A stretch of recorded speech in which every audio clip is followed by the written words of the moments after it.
Prag, Mateomai, kigambo kya Luyonaani ekitegeeza okuddukanyiza, okusuubuza n'okuviisaamu amagoba. Ensonga kireso nene eweereddwa yakuteekateekera kali akaseera bwe tunaba nga tukyasobola kugula wadde okutunda. Bw'oba teweeteeseteese mu kaseera kano kali akaseera tosuubira kuba nga weetegese. Kwote tugenda kuba tutunulira omulimu gwa Katonda gwe yatukwasa ogw'obuwanika.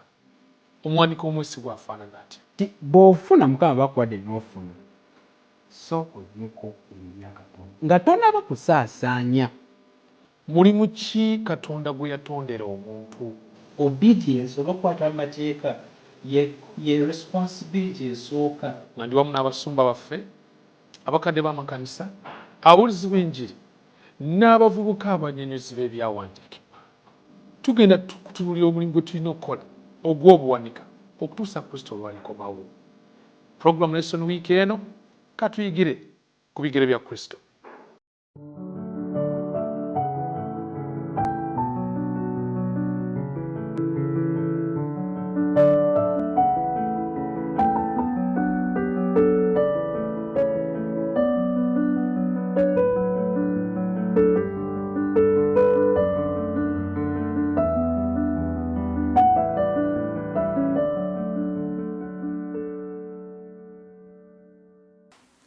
Omulungi mukwano ali ku 3ABN twala omukisa guno okubuuzaako omulimu erisinga amannya gonna erya Mukama waffe Yesu Kristo.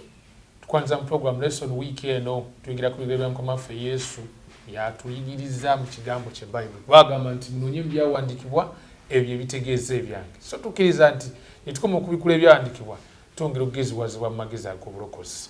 Twala okubuuzaako gwe mukwano gwange afunye obuwanguzi mu wiiki so nga naawe alemereddwa tukuzaamu amaanyi nti Kristo afaayo gy'oli. Abafiiriddwa Mukama aga nti mujje gye ndi mmwe n'abakoya abasitooleddwa nja kubawumuza. So nga lwona abalwadde abali eyo mukwano muyisibwa mu mbeera etali nnyanguwe olw'ebyo by'oyitamu mulwadde tukujjukiza nti Kristo aga nti mu nsi mulimu ennaku nnyingi naye mugume kubanga asimpangudde. So nza kubuuzaako nze Nasaani Matovu Munagomba awangalira mu ssaza lya Ssaabasajja ery'e Buddu. Ndi wano ne ttiimu ey'abaweereza ba Mukama wakati nina muganda wange Lwaza Mwesigwa Enoch okuva ku Naalya SDA Church. Yes, sir. Mount of Olives. Mount of Olives SDA Church. Ngera yakulira abavubuka mu kifo ekyo. So nga ate wali tulina omusumba affe amusumba y'Obukimbugwe okuva Kasozi ak'abayivu ak'e Makerere University Students Seventh Adventist Association. Yes, sir. Okay. Tukwaniza nnyo sir omusumba affe. Amina sir. Nsaba mukkirize bubuuze ku mulabi waffe ate oluvannyuma tubeere nga tugenda mu maaso n'enteekateeka yaffe olwaleero. Omulabi nyongera okwaniriza Mukama yeebale okuyisa mu wiiki, Mukama yeebale ekisa kyakulaze. Nsaba nga tugenda okuyigira ku bigere bye. Tuleme kulaba buzibu na kaluubirizibwa. Tulabe omukisa gutuweereddwa okufuna ebisingawo n'okwongera okumweyagaliramu Katonda gwe twakkiriza. Yes. Nange njagala okukwanirizaako mu linnya lya Mukama waffe Yesu. Mukama yeebale olw'okuba nti wadde obulamu kubanga tugenda kuyiga ffenna mu lesoni ezaali zikubirizibwa oba ezireeteddwa mu maaso go. Eno y'emu ku lesoni enkulu mu bulamu bwo mu bulamu bwange. Badde nsaba obeere nga olina bayiro, olina n'olupapula, ensonga ze tugenda okukubaganyaako ebirowoozo ziwandiike kubanga zigenda kukuyamba ffenna okubanga tuteekebwateekebwa omwaka gwagenda okujja. Toyanza nnyo toyanza. So mukwano gwange atulaba tugenda kuba tutunulira science ow'ekitundu eky'ekkumi. Ebitundu 10 ku buli kikumi. Tugenda kuba nga tubyetegereza bulungi. Kimu ku bintu byenzikiriza nti waliwo abantu balina endowooza ez'enjawulo naye twagala kutegeera dda Bayibuli ki kyeyigiriza. Waliwo ebibuuzo nga ekitundu ky'ekkumi kyetaagisa olwaleero. Ebibuuzo bwe biti kuba byakuma ku mateeka ga Musa nga Yesu bwe yafa ku musalaba byavaawo. Byonna byonna tugenda kuba tubizuula Bayibuli kiddala kyo kyekola ki kyeyigiriza. Naye nsaba okkize nga tunabagenda wala tube nga twewombeeka tuweeyo okusaba ate oluvannyuma tugende mu maaso ganaffe tusaba otwereesa. Katusabe. Kitaffe atwagala tukwebaza nti ne mu kaseera kano kkiriza tuggyeko mu maaso go okwongera okuyiga. Weebala by'otuyisizaamu mu nnaku omukaaga ez'okukola by'otusomosezza era n'okusomoza Mukama kw'otuyisizaamu. nsaba nti nga tugenda okuyiga ku bigere byo leka omwoyo wabeere naffe leka tusomesi leka agonze emitima yi Mukama leka mu kifo ky'okulaba obuzibu bwaffe tulabe amaanyi go so tegera obugabirizi bwo ne mu makubo gwe kennyini gwe weeteekeddewo nti wetunaagayitiramu mwe tunaalabira omukisa gwo so nsaba yi Mukama otugumye otutereeze otusobozese Mukama nga tutanya zino ensonga emitima gyaffe gibeere mikakamu n'obwongo nga buggule okusobola okuyiga kuva ku ntebe ey'okusaasira kuno kwe kusaba kwange n'okukkiriza mu nnyama omwana wa Yesu amiina weewaawo amiina twongera okubuuzaako twongera okwaniriza mu program lesson week eno era mukwano gwange gwali ku YouTube naawe nkubuuzaako mu ngeri y'enjawulo weewale nnyo okutwegattako around the world abali Qatar abali Bulaaya abali eri wansi eri mu South America yonna yonna gy'oli around the globe twebaza Mukama nti enjiri eri mukubuna mu nsi yonna awo ng'otwegase ku Avento Productions yes ku YouTube kati wiki wedde twali tutunuulira endagaano za Katonda naffe abantu endagaano ezo twaziraba ez'enjawulo ey'obulokozi tulaba endagaano omuli ey'okuwulira etteeka n'ofuna emikisa nkumuli n'otuuka n'ogyetamwa baga nti bw'onoonyiikira ng'owulira eddoboozi lya Mukama Katonda wo emikisa gino ginaajjanga gy'oli era ginaakutuukangako twagiraba netulaba ne taifu emu ku ndagaano naye tetwakigenda munda nnyo kyakoonwako so wiiki eno tugenda kuba tukyetegereza nga kyo ekitundu eky'ekkumi ng'ekitundu ku buweereza oba ku bulabirizi Mukama bwe yatukwasa kubanga somba ine ekintu kyayogedde awo nga ali mukwaniriza n'ekindi ekinyongera okukwata mu birowoozo agambye nti ekintu kino ekyobuwanika kyekimu ku bisinga obukulu naye to me I want to think it's the most important of all truths zetusoma mu Bible stewardship obuwanika nze nzikiza kyekisinga obukulu kubanga Bible yegamba nti Katonda tuli kugenda kubala omuwendo gwaffe mu maaso ga Mukama nga muntu kuba buli muntu agenda muwa empeera nga bwe yakola amuwa kusinzira ku buwanika so tukkiriza nti this truth we are looking at amazima gano tuli mu kwetegereza wiiki eno geega agasinga okuba ag'omugaso oba mu kwoota eno yonna so kale ekintu kino ekyekitundu eky'ekkumi twalategerera ddala munda Katonda endagaano gy'akola naffe eno eriko obukwakulizo ki enkola n'obukwakulizo bikola ki Malaki essula 3:10 olunyiri lwaffe olw'okujjukira lugamba nti muleete ekitundu eky'ekkumi ekiramba mu ggwanika ennyumba yange ebeeremu emmere era munkeme nakyo bw'ayogera Mukama w'eggye obanga siribaggulirawo ebituli eby'omu ggulu ne mbafukira omukisa ne wataba na bbanga we gulijja so this is a promise eva Katonda yennyini kisuubizo kya Katonda bweyamo bwe naye ate nga mulimu n'obukwakulizo bw'oba oleese ajja kufukirira omukisa gulwe ne gukola ki newe gujja ekimu kusoomoza kwe mbadde nsaba tukkirize tutandike nako ku nsonga eno ekintu ky'ekkumi kitandikirawa kwegamba abantu abamu balowooza nti ekitundu eky'ekkumi kitandikira ku mulembe gwa Musa abaana ba Isirayiri nga batambula wano mu ddungu Katonda lwayanjula ekimu eky'ekkumi era namukwano gwange I think it was Nansana kwe nasinkana yali omu ku bakristaayo Christians bwe njogera bwe ndi mukitegere tuli mu nsi y'obukristaayo n'aŋŋamba nti ekitundu eky'ekkumi musolo gwaliwo ku mulembe gwa Musa awo ne balemwa n'oguwa gwe Yesu bwe yajja n'agukola ki n'agugjawo okitegeera so naye Bayibuli yatulaze nti okuviira ddala ku ntandikwa ekimu eky'ekkumi kibaddewo era nga jjajjaffe Ibulayimu ye musajja gwe tusooka okulabako ng'akiza sagala gamba nti yasooka I don't want to concur with that nze nzikiza nti gwe tusooka okusinwako ng'akiwa naye mu ngeri gy'akiwa tokiraba ng'akiwanga ekintu kyatandika obutandisa akigezeeko naye akulaga nti kibaddewo tebakimukase okiraba nti it has been existing from which date we can't tell naye nga kibaddewo teekateeka ya Katonda eyekimu ekyekumi era bw'aba alukiwa atulaba essula 15 nga Katonda ayongera omuwa assurance oba amukakasa nti nze Katondawo. Naye bwe tumala okulaba ebyafaayo ebyo ne muzzukulu we Ibu Yakobo naye awa ekimu ekyekumi ekiramba asuubiza nja kukiwa. Ate so mu kukiwa sajja yagenda nga lukyolo ewa Labani agenda ovaayo nga byomere bijodolo. So waliwo omukisa gw'amaanyi oguli mu kubeera ng'oli mwesigwa mu kuzza ekimu ekyekumi. Naye ekimu ekyekumi kyeki? I think we need to define it. Nga tunabagenda munda awo njagala ku Sunday mukwanange. Sunday wetandikira. Kyandibadde kirungi omulabe waffe n'ategeera era kyannaku in a way nti ebiseera ebisinga bitwogera ku kimu ekyekumi tutera kyogerako nga waliwo fundraising eriwo. So most of the times abantu bategeera ekimu ekyekumi nga ekkanisa ebeegayirira bakole ki bagiwe. Yeah? It's another bill to pay. International agamba batulemerako nnyo nabo. Kyova olaba statistics za Uganda, Central Uganda Conference ziraga nti Abadvent tuwa bulungi ekimu ekyekumi naye ebirabo ebirala tekola ki tetuwa. Because tugamba naye kyenjagala omulabi ategeere nti guno mukisa gwo. Katonda talya mmere, Katonda teyeebaka, Katonda talumwanjala. Naye atagamba muleete ekimu ekyekumi mu nnyumba yani nyumba yatugenda kirako mu wiiki eno ensonga kyagamba muleete mu nnyumba eyange yawa amateeka ago. Naye ekimu ekyekumi kino kyeki? Ibrahimu avudde mu lutabaalo ataasiza mwana wa muganda we Lutti.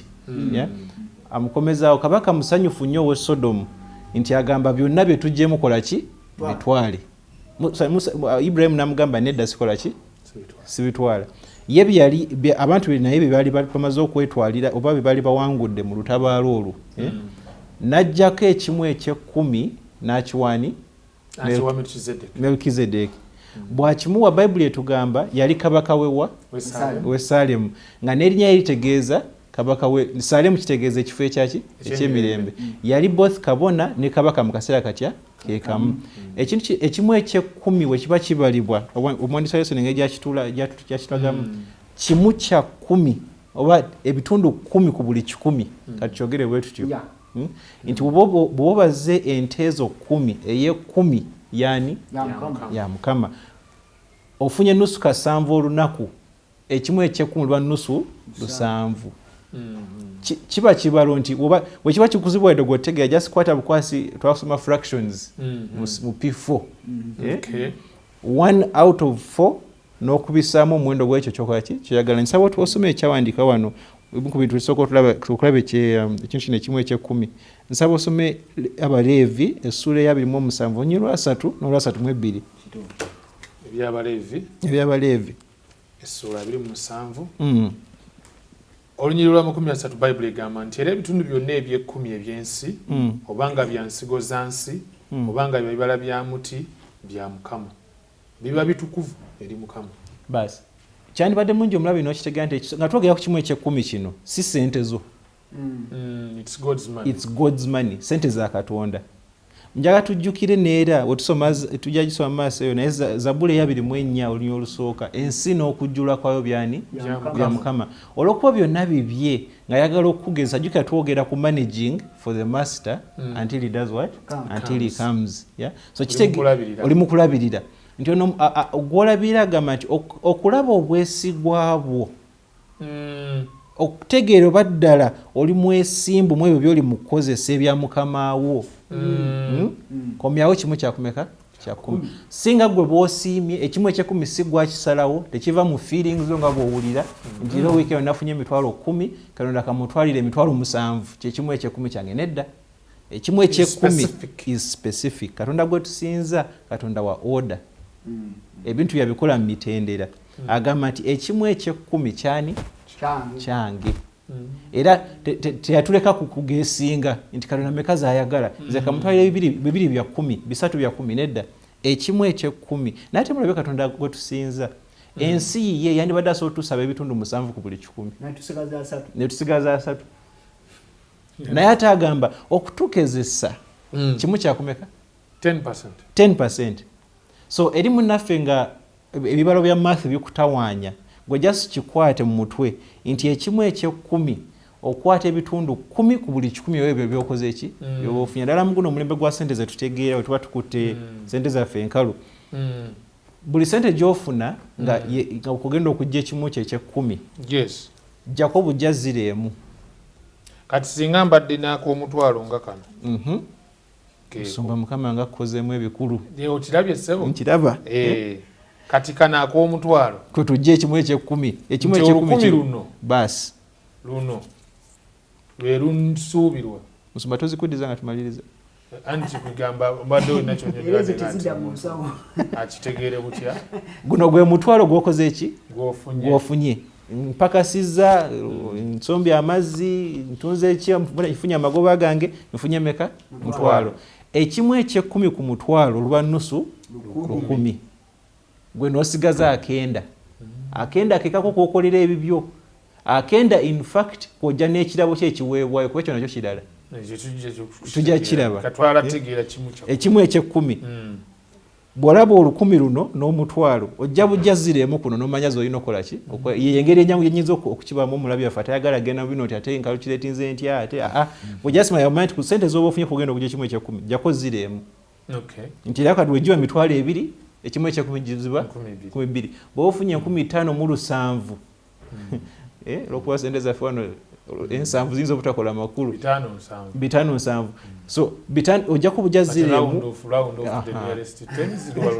round of tobyononye muso byebenyagala okwewala kale so ojjako bujja ziremu okugonza obulamu bwo ku mutwalo jjako ziremu osigaza 10,000 singa obadde ofunye 10,000 ekimu eky'ekkumi ziba nusu 10 kansuwete ekyo kitegerekese naye kyenjagala okumaliriza nakyo mu kano kapaati kaffe nti ekimu eky'ekkumi tusooka okisoma mu kubikulirwa mu lubereberye nansonyiwa tusooka okisoma mu lubereberye essuula eya 14 nga Ibulayimu yakola ki yakiwa tusembayo kiraba mu Bebulaniya essuula ey'omusanvu era nsaba jasi osomewo katini nga tuyitawo mu Bebulaniya tuli mu ssuula ey'omusanvu njagala onsome olunyiri olw'omusanvu paka ku lw'omwenda Abebulaniya essuula 7 olunyiriro olwokumeka ssebo olunyiri olw'omusanvu paka ku lw'omwenda Bayibuli egamba bweti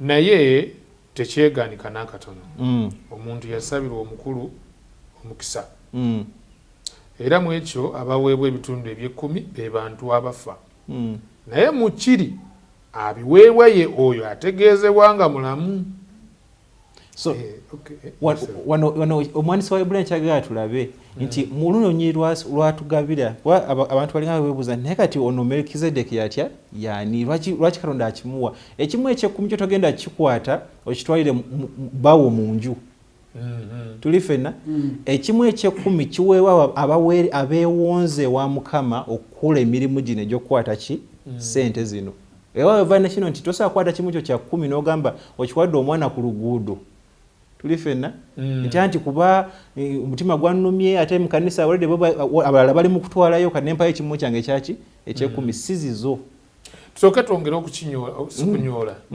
okwongera okitangazaamu Melkizedeki kubanga gwe tusooka okulaba era mulini n'okukkiriza nti waliwo ensonga lwaki Katonda waba atubikulira ekitundu ky'ekkumi in the first place atulaga nga kiweebwa Melkizedeki ekiwewunyisa ku Melkizedeki tewali amanyi ntandikwayo wadde enkomerero ye ekyokubiri nti kabona wa Katonda ali waggulu ennyo kabona omukulu by the high priest yali high priest ekyokusatu nti yali kabaka ow'e Salemu ebintu ebyo bwo byetegereza birina kye bikunyonyola ku Yesu Kristo Bayibuli emwogerako nti amakubo ge gadda nadda nti naye wa mirembe na mirembe ekyokubiri nti ye kabona asinga obukulu gye tuli leero ekyokusatu nti era ye kabaka w'abakabaka agenda okufuga ensi n'omuggo ogw'ekyuma so ekiri so essence eri awo nze gye njagala okwongerako nti Katonda ekimu eky'ekkumi ali mutuyigiriza kiweebwa Yesu Kristo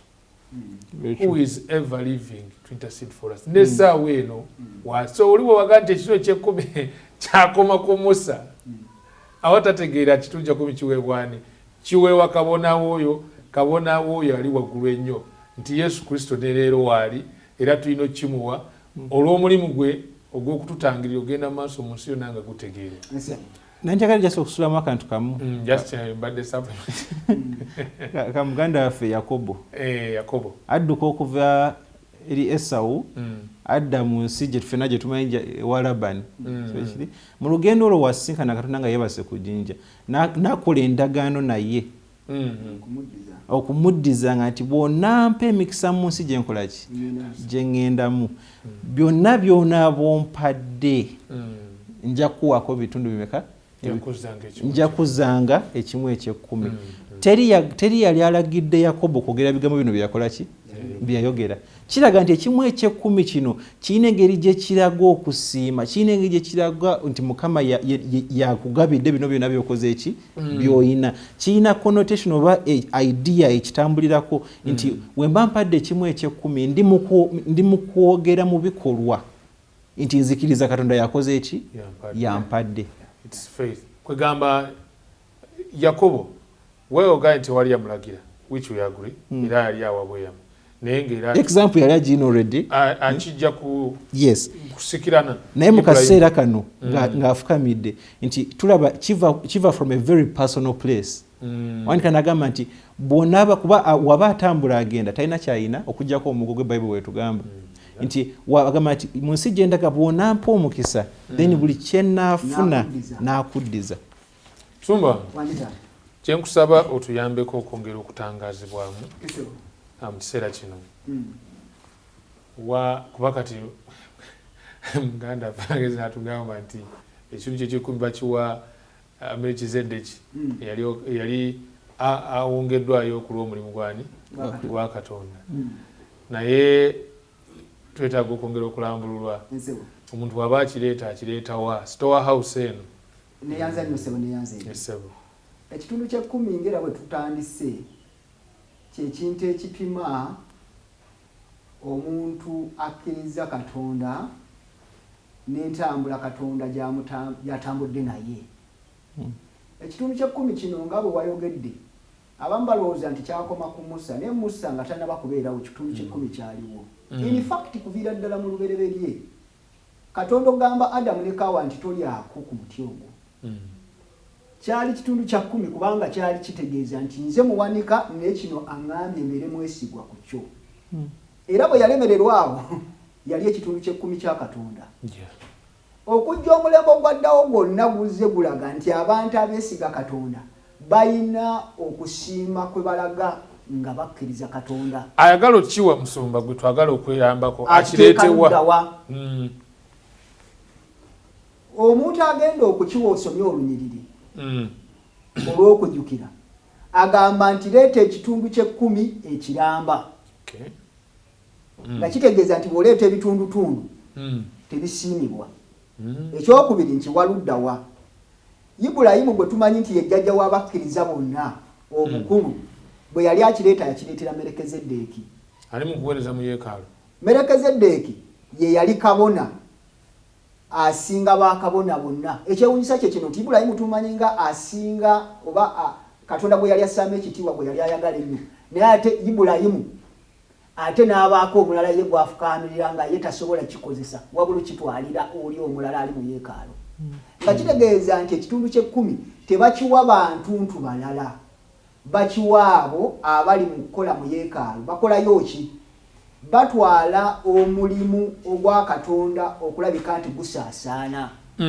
Era mu bakabona bano nti waliwo bw'oba osomye endagaano enkadde abantu abateekeddwa okukikwata ne kiyambako okulabika nti kibuulira oba kiyamba abantu ababuulira enjiri kubanga bwe batutunuulira wano mu Baleevi nti kyekikamu bika 12 ekitaaweebwa ttaka. Naye Katonda yabagamba nti mu mulimu ogwammwe mugenda kubeera nga mukola omulimu ogw'okubuulira n'okuyamba n'okulabula n'okusala emisango gy'abantu bange. Kajje munaakoma okubeera mu ebyo temugenda kubeera ate nga mugenda okulima nga mugenda okukola bino na biri. Kati bano abalala be mukolamu omulimu banaleeta ebyo bye bakoze bye bajja okukwatangako nammwe bibayambe mu maka gammwe. Naye ekyewuunyisa kye kino nti ate na bano baakabona nabo ku ebyo bye baabawanga nabo era nabo bakwatangako ekitundu ky'ekkumi ne bakiddiza Katonda nga kitegeeza nti wadde Katonda atuyambe naffe ne tulya ku ebyo abantu bye baleese naye naffe tulina obuvunaanyizibwa kubanga yatubeezaawo okumuwanga kitegeeza nti era kiddirayo ddala eri ewa Katonda abeezaawo na bano bakabona tukiwaludda wa tukireeta mu yeekaalu bwe tutuukayo tulina abantu abatuufu abateekeddwa okukifuna sigamba nti kati nsanze omuntu ku luguudo sigamba nti akakati nfunye omunaka ali wano kamuwe ekitundu ky'ekkumi kyange oba okireese naye ng'okitadde mu kifo ekikyamu ekifo ekituufu mu yeekaalu bumala okutuusaayo bakabona abaliyo balina omukisa okulabika nti bakigabana naye bwe bamaliriza ate nabo ne bagabanako n'abalala tukiteeka ludda wa tukiteeka mu yeekaalu wano wansi bw'oba osomye akatundu kano akamumande omusajja ono omwandisi wa lesoni namwagadde alina ekibuuzo kye yayogedde oba alina komenti gye yakoze alina ebigambo bye yayogedde byenjagala okusomera naawe owulirize bigamba nti imagine if everyone decided to give their tithe to whoever they wanted to wanted at the expense of the Adventist church itself, what would happen to our church? Why is that practice then such a bad idea and contrary to the scripture? Agamba nti gezaako okufumitiza ku muntu yenna yandisanze omuntu oba yandigenza awantu n'agezaako okusaasaanyiza eyo ekitundu ky'ekkumi n'ekirabo kiraba nti kyandi tolaba nti okirowooza otya tolaba nga kyandibadde kintu kwegamba tekikwatagana si kya bukristaayo kubanga bw'okikola bw'otyo kitegeeza nti n'ekkanisa tegenda kuyimirirawo kubanga kitegeeza nti tewali mulimu gwa Katonda lwe gugenda kubeera nga gutwanyizibwa mu nsi yonna nti naye bwe tuba nga tukireeta mu kkanisa ekkanisa eyo kiteddemu tugezeeyo church board ekitwala nekituuka ku district nekitwala nekituuka ku kwegamba ku central CUC oba Central Uganda Conference mpaka ekituuka ku General Conference kati abasumba n'ebitongole ebirala byonna ne bisobola okugabanyizibwako ssente zino n'aweetagisa oba banaku ne bayambibwa oba aluwa gy'otagende egiri n'etuukayo ne bw'okitwala n'okituwa omuntu oluyinza n'okiwa omufere ng'olowooza nti ye muntu omutuufu naye ng'akufera kati n'olw'ensonga eyo ekitundu ky'ekkumi tukitwala mu kkanisa ekkanisa waliyo abantu abatuufu naye waliwo ekibuuzo kati ate bwe kitwala mu kkanisa omuwaniko ono nga Yesu mwesigwa ekyo tugenda kuba tukiddamu nga tuvadde mukuwumula mukwano gwange atulaba kasooke tuwumulemu ate bwe tukomawo tubeere nga twanukula ekibuuzo omusumba ffe kyabuuziza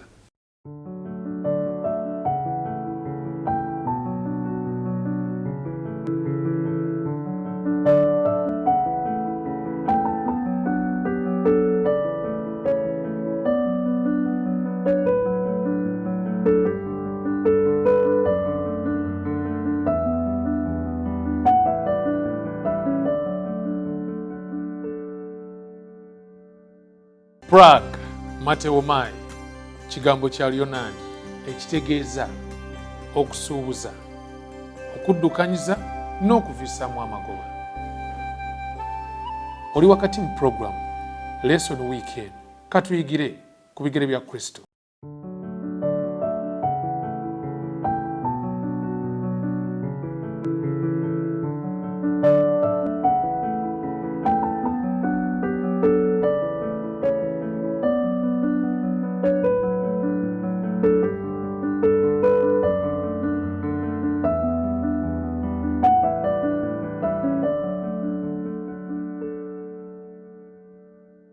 Weewaawo mukwano gwaffe twongera okwaniriza program Lesson Weekend gwe yakatwegatako ali ku Avento Productions naawe ali mu ddiiro lyo ku 3ABN tubeebaza mikwano mwebale nnyo okuba nti mutambula naffe tuli mutunulira endagaano eno y'ekitundu eky'ekkumi the tithe contract one of the contrasting views mu kanisa yaffe abantu bangi balina okulowooza okw'enjawulo naye twebaza Bayibuli nti ye eri clear ekimu ku bintu byenzikiriza nti Katonda waali nti mwerufu nti mwerufu nnyo nti ng'omusana ogwaka mu ttuntu byebintu ebyekuusa ku biwanika kubanga ebyo byo byebisookerwako so tulaba bwe tuwunzikidde nga tumaze okulaba nti ekimu eky'ekkumi ebitundu ebyo 10 ku 10 ky'ofunye oba omusajja alina ennimiro ye kasooli yaadi 10,000 yaadi 10 za Mukama olina ebitooke byo wasimba ebikolo by'ebitooke 10,000 ebikolo 10 bya Mukama oyinza okubeera ng'oli eyo muganda wange ng'obadde wazibba ebiwalibwa wakungudde ebijanjalo ensawo 15 oba ensawo 20 ensawo 2 za Mukama bayibuli kyeri mu kutuyigiriza so ne tulaba n'okulaba nti bw'oba okitwala eri Mukama naye wa mu yeekaalu ye situla ensawo ye y'ebijanjalo kubanga ensawo y'ebijanjalo gituuse mu yeekaalu oba tosobodde gitunda oba tosobola gitunda amatooke bagaleeta bulijjo ku kyakya bwanika ne bagatunda ate ensimbi ne zidda mu ggwanika ly'ekkanisa so olina ekibuuzo omusumba ky'obuuzizza simanyi naawe watulabe okirowoozaako otya singa abukedde enkya owooluganda ensimbi zino naabanga mufo ky'okuzitwala eri Mukama olw'omulimu gwe n'asalawo abeere nga aziwa omuntu ali ku street ekyo kimu ekyokubiri ate ono agamba nti sente zange nziwayo mu kyaki naye abawoneka bayinza oziwuutanya because the truth is bwe tuba tusomye bayibuli okuwuutanya ensimbi za Mukama tekutandise kati kubaddewo okuva ku mulembe gw'abasajja nga ne mbatume Ananiya ne Safira bajjukira bulungi nnyo nga ensimbi baaziwuutanya ne leero tukkiriza nti mu kkanisa yaffe mulimu abantu abakwata ku nsimbi za Mukama ne baziteeka mu nsawo zaabwe tetujja gamba nti gundi oba gundi gwe naawe oyinza okuba ng'otulaba ng'oli omusajja atunga oba obadde omukyala nga gw'omukubo giwe ekiri naye ekyo kijjawo obuvunaanyizibwa Katonda bw'atusuubira otutuukiriza oba okuleeta mu yeekaalu nyongerako n'akalala lambulula ekintu ekyo nga nyongerako n'akalala bw'osoma mu kitabo eky'amateeka olwokubiri essula ery'ekkumi olw'omunaana n'olw'ekkumi lugamba nti mwekuume obutamala gatwala ssente zino wantu walala kyamateeka essula eno ey'ekkumi olw'omunaana n'olw'ekkumi ayogera nti specifically ekitundu ky'ekkumi kitwala awantu awatuufu otuuseeyo taata ekyamateeka olwokubiri kusula 12 olw'omunaana osome n'olw'ekkumi onsome n'olw'ekkumi oyinza okusoma olw'ekkumi kubanga olw'omunaana aga nti weekuume ng'oleme okuweerayo ebyo bye muwaayo ebyokebwa mu buli kifo ky'olaba si buli kifo ky'olaba principle eri nti oteekeddwa kiteeka we yakugamba leeta kiramba ng'oleeta ekitundu oba okoze bubi kijja kusiimibwa naye ate kiteeke mu kifo ekituufu ye yeekaalu naye kati ndeese mu yeekaalu ate n'ensanga nga bali mu yeekaalu mulimu abatagenda zikozesa bulungi nteekeddwa okuwaayo nange njagala kukubuuza singa wali mu kkanisa ya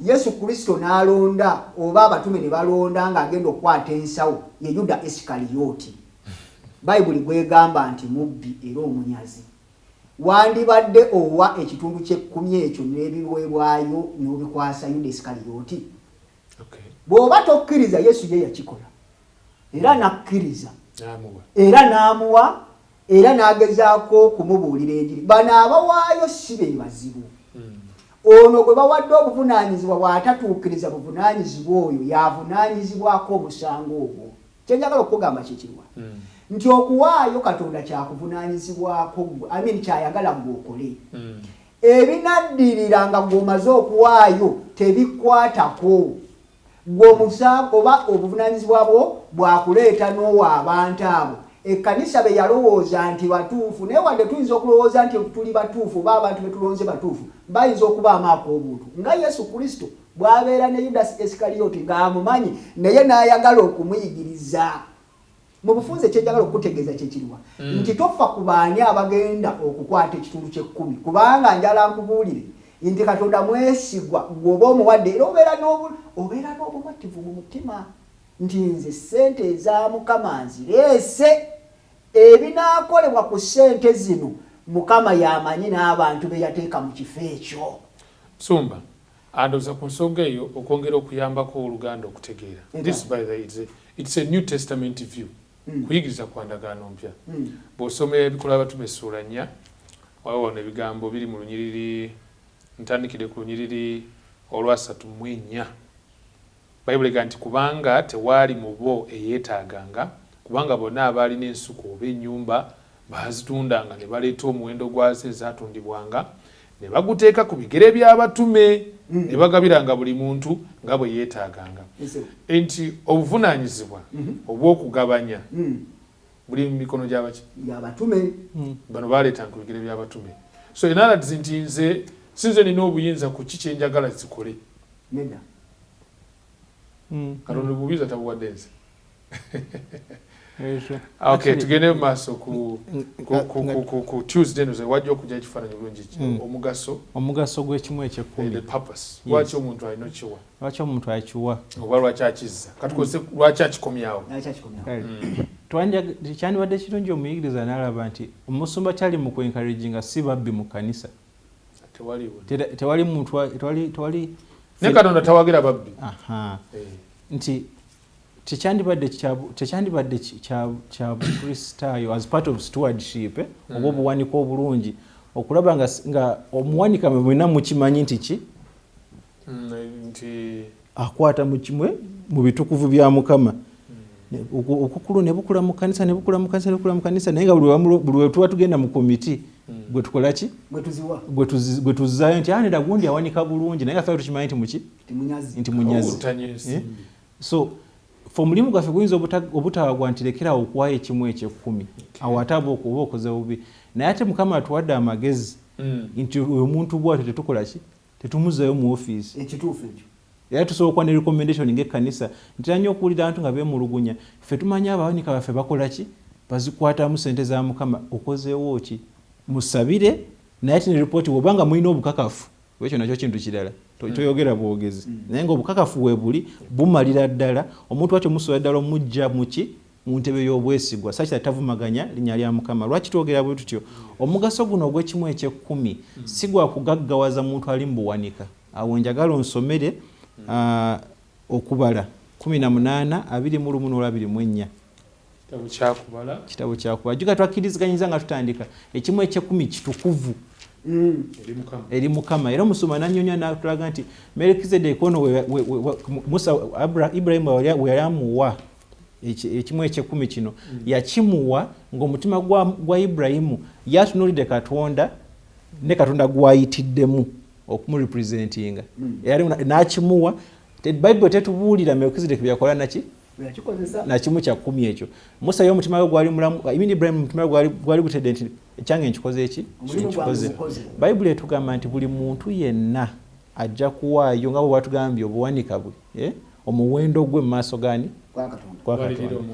Sebo kubala 18 olunyiro lwa mu Bayibuli egamba nti era abaana ba Leevi laba mbawadde ebitundu byonna eby'ekkumi eby'omu Isirayiri. Soko komaawo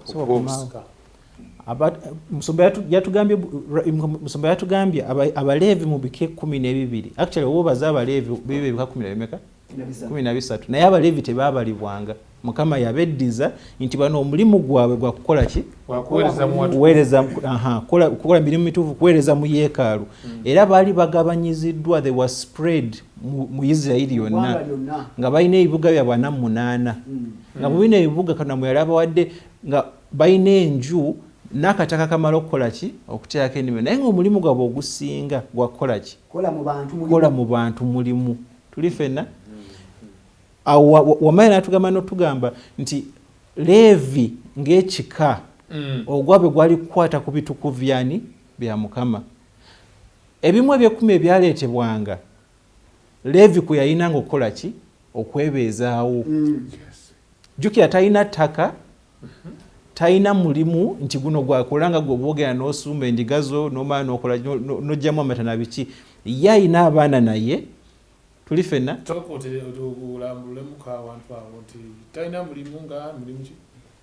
talina mulimu nti Abaleevi nabo balinanga ennimiro what is it called herds tebalina magana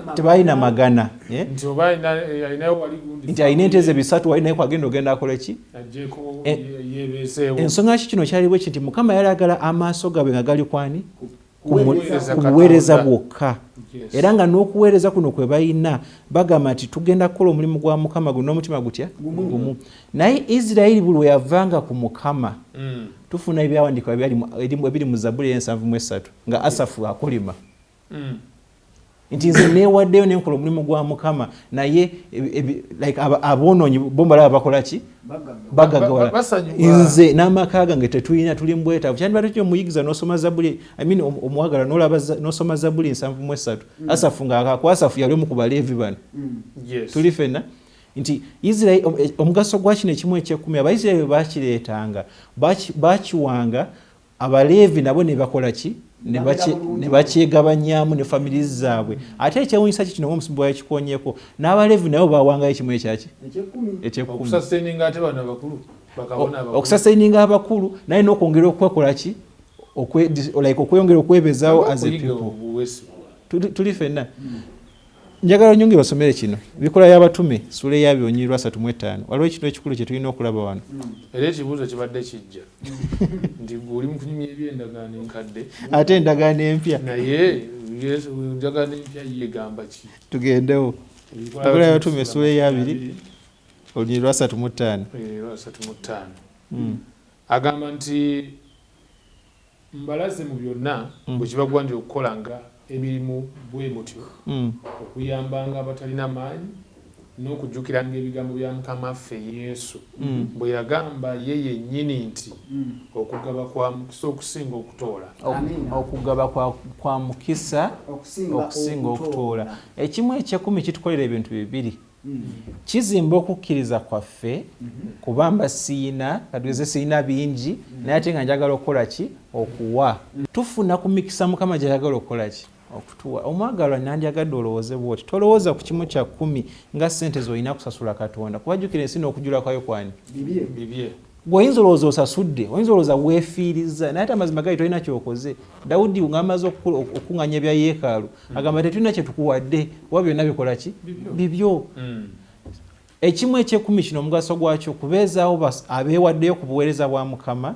ekyokubiri kiyamba ggwe n'okuzimba okukkiriza kuba agafaananyi ekimu eky'ekkumi kirina amitwalo 2 Mukama akuwadde omukisa otuuse ku level ng'ofuna miliyoni 2 ekimu eky'ekkumi kya mitwalo naye jjukira olina fees olina rent olina transport olina emmere olina ne famire ye wakokola ki okugiwaako ekimu eky'ekkumi kino n'okitunuulira nga mu bajeti yo zezibulako okubeera nga bajeti ekola ki eteredde nga bw'oba totadde emitwalo gino 2 egya Mukama gino waliwo engeri bajeti gyetagenda kukola ki olw'okukkiriza wayo ekimu ekya 10 ekya Mukama ojja kwegendereza ye alina engeri gy'agattawo ng'enjogera y'ennaku zino bweri emitwalo 5 Mukama gy'akuwadde emitwalo 45 that's ng'oggyeko 5 egya Mukama gya mukisa amiina naye bw'ogitwala 5 nga bwe giriko ekikolimo kyova olamaliriza bwebbye Katonda akugamba nti 45 giriko omukisa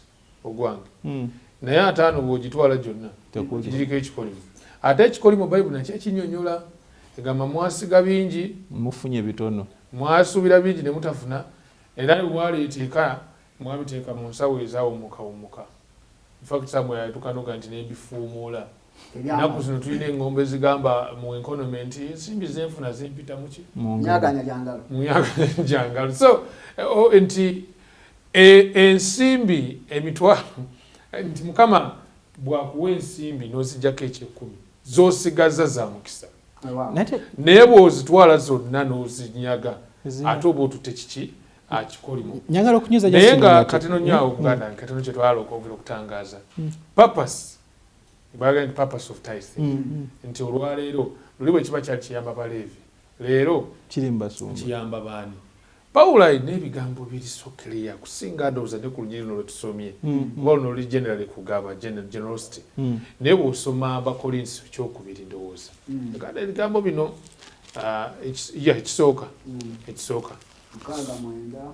Abakolinsi ekisooka essula 9 olunyiriri olw'13 n'olw'14 Bayibuli egamba temumanyi nga abo abaweereza ebitukuvu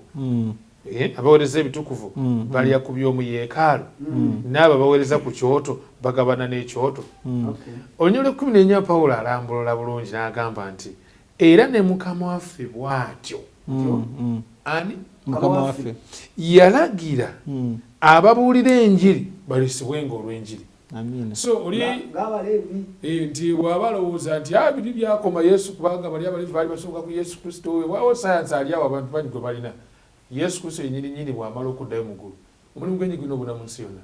So ababuulira enjiri balisibwa lwa njiri. Kitundu ky'ekkumi kikyetaagisa kuba omulimu gwa Mukama gukyetaagisa okukolebwa nga tannabakomawo. Olaba kyesagala otwale kulowooza nti Bayibuli egamba nti omusumba oba abakola mirimu gya Mukama begaggawaze. Begaggawaze. Nga bwe tulaba enkola bweri nti omuntu ajja ekimu ekyekumi ekitandika kukolera kuwani ku ye azimbye amayumba mukanisa mulimu abeetaga naye nga yali mukola ki azimbye ennyumba alina private jet alina amamotoka 7 olunyino si kyerutegeeza abalisibwenga olw'enjiri tetwagala omuntu ategee nti okulisibwa ategeeza ki sustenance okubeezaawo inaliza okubeera ng'osobola okwambaza famire yo okugiriisa okugirabirira si kunyaga kanisa. Okay. Nakunjagadde nkayiseewo. Yesewo tukitegedde. Gende ku gross income eno ne net income. Kakati Bayibuli nambulukufu ate era eragira ddala Katonda mwesigwa. Bayibuli yagituwa nga teriimu kwegamba kwekubiira nga nyangu yakutegeera n'omuntu atandika obutandisi okuyigirira Katonda. Yagamba nti njagala mumpe ekitundu kye-10 ku buli 10 ku ebyo by'okoze oba by'ofunye. Ng'agamba nti nze bwe mba nkuwadde omukisa n'obeera n'ente ezo ne zizaala bakwatanga mugo najja mu kiraalo bwati nga zifuluma ku makya n'atandika okubala 1 2 3 4 5 6 7 8 9 10. Omuggo bwe gukwata ennume eri eŋŋundu togikyusa. Bwe gukwata akayana nga keke 10 ako nga bakakwata nga bakawandiika kubanga bakalama nti ya Mukama. Bwe ziba ente 10 ng'olondamu ente 10 ogenda obala 10 ezo 10 ezo ze za Mukama. Mu bufunze alaga nti ne mu kulima bw'ekityo bwe kyali nga bw'oba osimbye ebikoolo by'ebitooke tugeze biri 10 obalako ebikolo 10 n'ogamba nti bino bya Mukama amatooke gonna aganaava mu kino ekitundu oba mu bino ebikolo 10 njagaddiza Mukama. Bwe nnima ebijanjalo nenfuna ensawo 10 nzijjako 10 bwe ziba 10 nzijjako etya nga kitegeeza nti ku ebyo byampadde omukisa byempaako. Bw'ayogera ku by'okusuubula tuze mu nsi y'abayivu mu bya business working class basajja bakozi bano tithe of gross and net income. Kati katusooke tumalirize oba oliawo ne mu busuubuzi. Bwe mbanga nakwata ssente nenkola nenfuna akakadde ka ssente nga nakawaako ekitundu kye-10 nenkatwala nenkasuubuza bye nasuubuza oluvannyuma lw'omwezi akakadde ne kaba nga kakoze amagoba ga mitwalo 3 nga kali akakadde kamu emitwalo 3. So wateekamu kakadde ojeemu kamu 3. Nzijeemu kamu 3. Akakadde ke nateekamu engeri gye nali nakawaako ekitundu kye-10 siddamu ate katayifinga. Tosuubirwa. Sisuubirwa. Bwe nziramu nenkatayifinga oba nenkawaako ekitundu gw'osiimye naye kyayagala kyekiriwa kuzina akakadde ze kakoze ng'amagoba gye mitwalo ameka 3. Ezo ze ngenda nempaako ekitundu kye-10 emitwalo 3. Bwe mbanga ntaddemu kakadde naye ekyembi akakadde ne kaba nga tekakoze magoba nga nateekamu kakadde muvuddemu kakadde. Bwe nzijja ku kanisa ne bampiseeko akabbo siwulira na nsonyi tebakankwata 10 mpeeyo kubanga mpulira ensonyi bakayisa ngamba Mukama mu mutima nti twakola ffenna omwezi mulamba ebintu binsaze bitusaze ffenna katulinde omwezi ogujja. Mufunze takusuubira kuwa kukyata kuwadde. Tansuubira kuwa kwebyo byesiina kati ate nabba bubbi. Mu bufunzi Katonda akusuubira kuwa kwebyo by'ofunye. Byakuwadde. Takusuubira kuwa bw'oba omuwadde kwebyo bye yakuwedda kusiima. Kiraba kyogamba. Kati ye wano omuwandiisi wa lesoni kyayagala okutukubiriza kyekiri. Kale musumba tunjabayo twawulire. Ebintu ekyo kubanga nsuubira abantu bangi babobbi omutwe. Omusajja afuna akadde kalamba. Akadde kalamba gwe musaala gwe yasayiningira oba gwe yateekesako omukono. Naye gavumenti ejjako emisolo.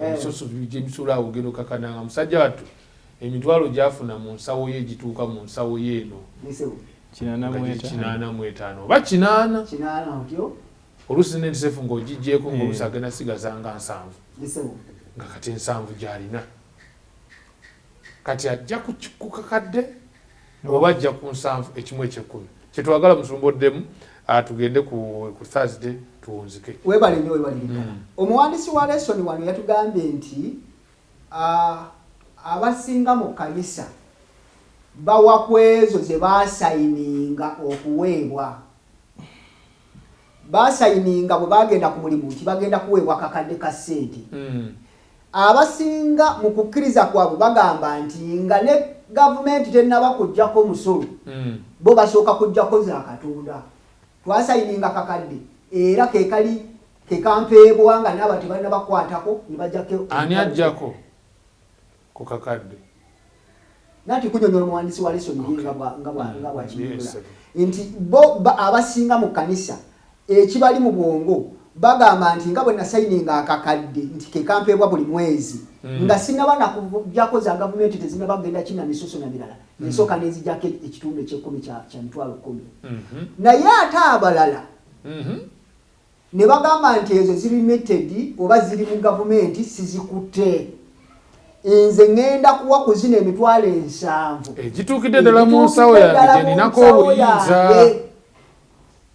naye omuwandiisi wa lesoni agamba nti era kisinziira mu mawanga abantu bano bwe bosomye katundu kana ka Thursday gye bawangaalira ka Wednesday kubanga ate waliwo ne gavumenti ezitwalako ebitundu 4 ku 100 olwolyawo nga musolo neera nga naye ateekeddwa okuwa ekitundu ky'ekkumi oba olyawo n'ekirabo mu bufunze wano bayibuli etulaga engeri omuntu gy'alina okukkiriza mu Katonda kubanga okuwaayo kuno kiraga kwagala na kukula mu kukkiriza okusinziira ku muntu entuuka gy'atuuseemu mu ntambula ne Katonda we wadde nga abamu bayinza okuwa ku neeti tebayinza kuggwamu maanyi oba tebayinza kugamba nti bo be bawa obulungi okusinga abawa ku groosi n'abaguroosi bayinza obutaba bantu abayinza okuddawo ne bagamba nti ffe tuwaayo nnyo nga bannaffe abafalisayo baali naye kino kintu kyakukkiriza okusinziira nga ggwe bw'olaba na biki by'olaba Katonda byakukoledde nze ndowooza nti enkola yandibadde bweti nga nze Yobu okusinziira ku ndowooza yo ne ku ebyo Katonda byakukoledde osobola okuwa ku guroosi ku ebyo okusinziira Katonda nga bwakukoledde bw'otunuulira n'olabanga kwegamba olina ebizibu bikuyinzi n'otunuulira n'olabanga ate na zino tezimala oyinza okuwaayo nga gwe bw'oyagadde. Nsumba ffe tweyanza nnyo tweyanze kati Nsumba bakadde bange kye tulina okukkaanyako nti Bayibuli yo kyeyigiriza kyekisinga obukulu. Bayibuli eyigiriza nti bw'oba owaayo ku ebyo Mukama byakoze byakuwadde era omusajja gwe bayita Omufalisaayo bw'aba yeewaana tetwali amukaayanya yagamba nti nze mpa ekimu eky'ekkumi kiri ku byonna Mukama byakoze eki byampadde tuli wamu nti omusaala gwo buli mwezi ziriwa zaabakuwadde ku musaala gwo twayogedde kakadde ezituuka mu nsawo ziri mmeka ziri 7 ku 7 n'akakadde ziriwa zaabakuwadde nga nze yo baba mpadde kakadde kati awunguwaako emitwalo 10 tugende mu maaso tuwunzike n'ensonga eno kwegamba ekimu eky'ekkumi kino obwadda tukyogerako ne katukinyweze kitegeeza kyoleka bwesigwa bwe tulina bwe twoleka eri Katonda ate kyoleka bwesige waffe mu Katonda kyekyo ganda ffe kinywezi kibe ku supplement tubeere nga tunzika Musumba ffe yagenda otubeere esaala mu nnaku zetusomye jasa ebyokuyiga bina tusomye ku kimu eky'ekkumi kyeki 10th oba ebitundu 10 ku buli 100 ne tuyiga wawe tukitwala mu yeekaalu yani ya Mukama ne tuyiga nti engeri entuufu ey'okukiwa eyo Mukama bibyo Mukama byabakuwadde tuyize kumu abasuubuzi kumu abalimi ne kubafuna omusaala yes nti buli omu ekimu eky'ekkumi alina okukola ki okukiwa mu butuufu bw'owaayo ekimu eky'ekkumi nga tekiwera oba kikomyawo oba nnyo olulimi olwa okikomyawo actually It's not giving. Tithe is not giving. Ekimwe It's kyekumi returning. tetukiwa Tuba tuba tukomyawo kuba si kyaffe. Yes. Ate okuwa ekimwe kyekumi mu bujjuvu bwakyo tekiza ati oli muntu wa mpisa kuba ogwo mulimu gwo. Era kyoleka obwesigwa. Kyeso kyoleka Omuwandiika obwesigwa. omwesigwa. Omuwandiisi wa lesson andika nagamba you're not called generous because you've given tithe. Anti generosity bugabi. Aha. Naye waliwo kituyita obwesigwa. So buno Omuwandiika omwesigwa. ekimwe ekyekumi buwanika bwo obulaga obwesigwa bwo so si kubeera waki Omugabi. obukuba omugabi. Omugabi bwe tubulaba ku bino by'osigaza omwenda Wiiki eri ejja. like 90% ebisigadde yes. Na ekisembayo kye nanjagadde okugamba nti wokiwa mu kifo ekikyamu okiwadde omuntu ku luguudo okiwadde muganda wo erere oba tuwadde kimu kyaki Taliko mwasiriza. oba tuwadde kimu kya 10 mu byonna kye tugezaako kuya kikino just nanjagadde tusoma olunyiri lumu bakolisa ekisooka 4 olunyiri olusooka n'olwokubiri Ekisooka essula 4 olusooka n'olwokubiri. Bayibuli egamba nti omuntu alowooze nga bw'ati nga tuli baweereza ba Kristo era abawanika b'ebyama bya Katonda. Era wano kigwanira abawanika omuntu okulabikanga nga mwesigwa. Amiina. Mukama atusobozese abaagalwa tubeere beesigwa mu buwanika bwaffe. Sumba tuweereyo essaala eggalawo. Kasale. Mukama Katonda kitaffe ayinza byonna tweyanziza nnyo tweyanziige olwa lesoni eno. Bannaffe abaatusooka wabawa omukisa nga bakuddiza ebitundu bye-10 n'ebiweebwayo. Eggwanga Isirayiri lyagaggawala kubanga baddizanga ebitundu ebye-10 mu ngeri ez'enjawulo. Baaleetanga ekitundu kye-10 ekiramba, baaleetanga ekitundu kye-10 ekyokubiri, ate ne baleeta n'ebiweebwayo. Naye Katonda waffe ate n'olifuula eggwanga egganzi era eggagga. Oyagala okutukuza okuyita ku bino bye tukuddiza kubanga kitaffe byonna biva gy'oli. Tuwe omukisa Katonda waffe tubeere n'okukkiriza tweyongere okubeera ab'amazima kubanga ogamba nti bwe tunaamaliriza ebyensi eno nga biweddewo ogenda tutwala tulye ku ebyo bulijjo bye tubadde tuwa. Ekituufu kiri nti NSSF entuufu kubanga tuteeka awantu awatuufu nga tubuulira enjiri era tugenda kubeera n'ebibala bye tugenda okulabako nga tukomyewo. Tuwe omukisa Katonda waffe okukkiriza era okugaba ku ebyo si na kugaba naye kukuddiza ku ebyo Katonda waffe by'otuwa. Tukuume okuyita mu wiiki eno tuwe omukisa okuyita mu Ssabbiiti tukwegayiridde okuyita mu Yesu Kristo Mukama waffe. Amen. Tweyanziza nnyo mukwano gwaffe okuba nti badde otambula naffe okuva gye twatandikidde paka we tuwunzikidde puroguramu. Twagala kuwagaliza Ssabbiiti ennungi emirembe gya Mukama ofugira ku mutima gw'okuyita mu Ssabbiiti yonna. Paka kunaddamu wiiki ejja ekisa kya Mukama kyeyongere gy'oli.